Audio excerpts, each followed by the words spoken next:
कैसे मनाई द्रौपदी ने 5 पांडवों के साथ सुहागरात, आइए जानते हैं।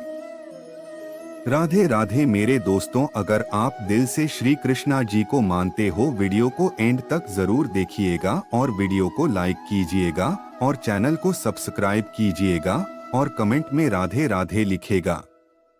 तो चलिए आज की कथा शुरू करते हैं। वह पहली महिला है जिसके 5 पति थे। क्या वह 5 पतियों के साथ एक साथ रमण करती थी? द्रौपदी की कथा और उनकी व्यथा से बहुत ही कम लोग परीक्षित होंगे। क्या उस काल में 5 पतियों वाली पत्नी द्रौपदी को स्वीकार किया था? क्या उस समय विवाद खड़ा नहीं हुआ था? इसे कई सवाल आज भी हमारे मन में आते हैं, लेकिन हमें इनका जवाब आज तक नहीं मिला। द्रौपदी ने तो शादी सिर्फ अर्जुन से ही की थी, किंतु रिश्ता सभी भाई के साथ बनाया था। क्या द्रौपदी सिर्फ अर्जुन से ही प्यार करती थी? तो फिर अन्य भाइयों के साथ वह क्यों रही? उन्होंने फिर उनके साथ भोग विलास क्यों किया? हिंदू धर्म में महाभारत का एक अलग ही इतिहास है। महाभारत का स्मरण करते ही हमारे मन में श्री कृष्ण और दुर्योधन के साथ साथ 5 पांडव और द्रौपदी का चित्र हमारी आंखों के सामने आ जाता है।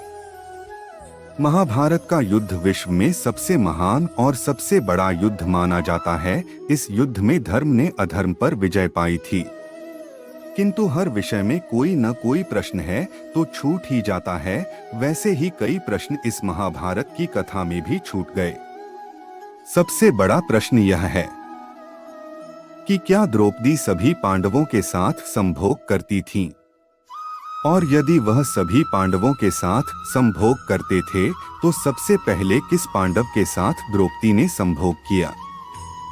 दुर्योधन द्वारा पांडवों के मारे जाने की खबर सुनकर 5 भाई मां कुंती के साथ ब्राह्मण का जीवन बिताने लगे। सभी ब्राह्मणों की तरह भिक्षा मांग कर लाते और मां कुंती उन सभी में शिक्षा को सभी में बराबर बराबर बांट देती। उसी समय द्रौपदी का स्वयंवर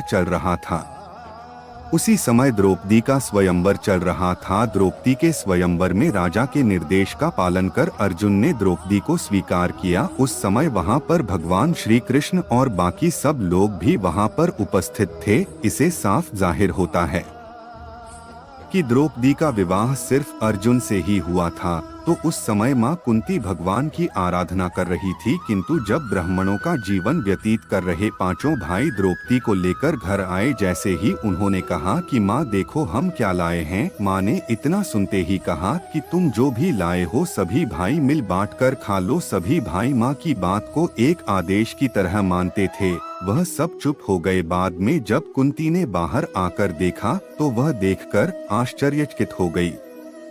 फिर उसने युधिष्ठिर से बोला, तुम ऐसा करो कि मेरी बात भी सही हो जाए और कुछ गलत भी ना हो। युधिष्ठिर ने मां का आदेश पाकर यह फैसला किया कि सभी भाई द्रौपदी से शादी करेंगे, किंतु हिंदू धर्म में एक से ज्यादा शादी करना पाप माना चाहता था। इसलिए द्रौपदी के पिता को इस बात की काफी चिंता हुई, पर ऋषि व्यास जी ने उनको बताया कि पूर्व जन्म में द्रौपदी ने भगवान शिव की तपस्या करके उनसे एक वरदान मांगा था, सर्वगुण संपन्न चाहिए।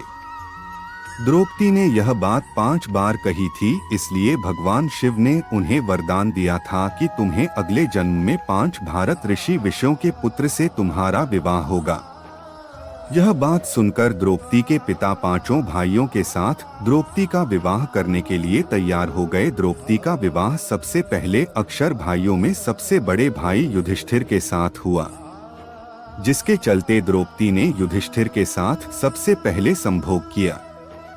उसके अगले ही दिन द्रौपदी का विवाह भीम के साथ हुआ और साथ भी संभोग किया, और उसी तरह अर्जुन, नकुल और सहदेव के साथ भी हुआ। जैसा कि सभी देवताओं को पता था कि द्रौपदी को पिछले जन्म में ही 5 पतियों के साथ शादी का वरदान मिल चुका था।